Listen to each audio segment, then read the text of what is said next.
नाटक, ये शब्द सुनते ही हमारी आंखों पर मुस्कान तैर जाती है और तिर जाती है हमारी आंखों में एक किस्म की बनावट। नाटक। घर में कहती थी ना माँ, ज्यादा नाटक ना करो, हमें सब पता है कि तुम ही शैतानी कर रहे थे। तभी से लगा कि नाटक की धज कुछ अलग होती है। नाटक में हम कुछ बन जाते हैं। जैसे उदय प्रकाश, कवि उदय प्रकाश कहते हैं ना, ऐसा करते हैं कि कुछ बन जाते हैं, तुम मिस्री की डली बन जाओ। अगर आपने ये कविता नहीं सुनी है तो हमारे सहयोगी हैं कुलदीप मिश्र, इनकी आवाज में लल्लन टॉप पर जरूर सुनिए। पर आज मैं नाटक का जिक्र क्यों कर रहा हूँ? एक उधेड़बुन में था कि आज ग्रामीण में क्या बात करूंगा। एक विकल्प था कि जिन किताबों को पढ़ रहा हूँ उनके बारे में बात करूं, या जिन फिल्मों को देख रहा हूँ उनके बारे में, या जीवन के जो प्रसंग चल रहे हैं वो। फिर अचानक मेरी नजर इस नाटक पर गई।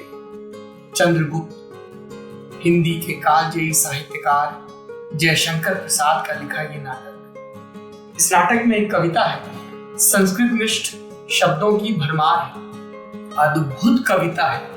उसको जितनी दफा पढ़ता हूँ रोंगटे खड़े हो जाते हैं। आज पढ़ूंगा, आपके लिए पढ़ूंगा, लेकिन उससे पहले प्रसाद पर, चंद्रगुप्त पर, चाणक्य पर, नाटक पर कुछ बात करना चाहूंगा। आखिरी दफा हमने नाटक देखने का जतन कब किया?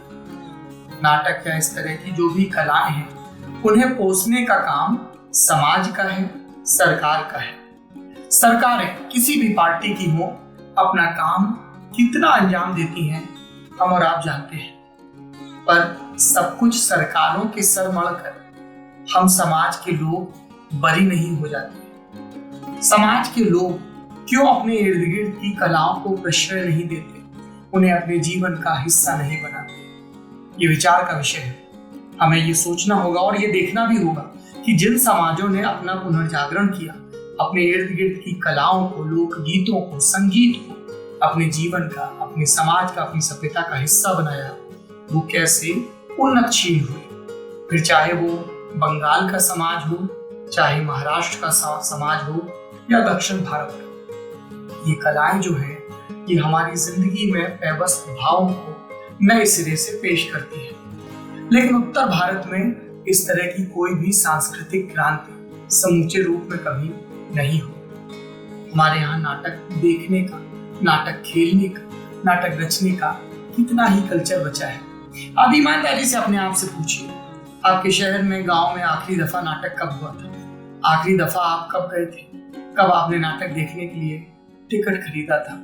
कब आपने किसी नाट्यकर्मी से संवाद किया था? यहाँ दिल्ली में नेशनल स्कूल ऑफ ड्रामा है।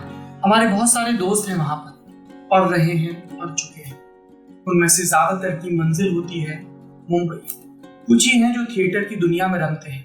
हम उन्हें दोष दे सकते हैं कि आप चकाचौंध की तरफ भाग रहे हैं, लेकिन वो कहते हैं कि वही दुनिया है जहां पर एक मकाम मिलता है। थिएटर तो तमाम सरकारी अनुबंधों के सहारे घिसट रहा है, तो उन कलाकारों को दोष क्यों? नाटक सिर्फ देखने की चीज नहीं है, पढ़ने की चीज भी है। क्या आपने कोई नाटक पढ़ा है? क्या आपको कोई नाटक इधर भीतर महसूस हुआ है? हम जब एमए के दिनों में थे तब एक नाटक पढ़ा करते थे। नाटक का नाम था आषाढ़ का एक दिन, मोहन राकेश का लिखा हुआ। कमाल का नाटक, जरूर पढ़ना चाहिए। विजय तेंदुलकर के नाटक पढ़िए, गिरीश कर्नाड के नाटक पढ़िए। इसके अलावा बहुत सारे नाटक हैं जो अलग अलग नाट्य मंडलियां खेलती हैं, बादल सरकार से लेके बाबा कारू तक बहुत सारे हैं। बहुत सारी कहानियां हैं जिनको नाटक के फॉर्म में अडॉप्ट किया। देवेंद्र राजंकुर ये बहुत करते थे। इन सब के बारे में पढ़ना चाहिए, अंधा युग खोज कर पढ़ना चाहिए, और पढ़ना चाहिए चंद्रगुप्त। इसके संवाद कमाल के हैं, लेकिन अभी मैं संवाद नहीं, ये गीत सुनाऊंगा। ये गीत चंद्रगुप्त नाटक के 6वें अंक में है।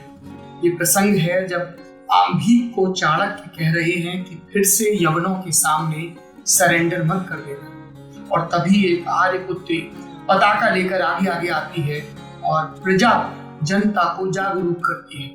क्या गाती है वो? हिमाद्रि तुंग शंग से प्रबुद्ध शुद्ध भारती, स्वयं प्रभा समुज्ज्वला स्वतंत्रता पुकारती, अमर्त्य वीर पुत्र हो, दृढ़ प्रतिज्ञ सोच लो, प्रशस्त पुण्य पंथ है, बढ़े चलो बढ़े चलो।